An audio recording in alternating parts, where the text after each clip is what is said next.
गडचिरोली जिल्ह्यामध्ये भीषण अपघातात लहान मुलासह एका व्यक्तीचा मृत्यू झालाय। गडचिरोली चंद्रपूर मार्गावरच्या मुरखळा गावाजवळ हा अपघात झालाय।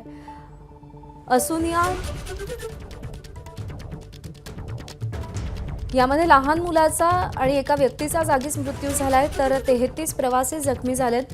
गडचिरोली बसस्थानकातून उमरखेडला जाणाऱ्या एसटी बस चालकाचं नियंत्रण सुटल्यानं अपघात झाल्याची प्राथमिक माहिती मिळते।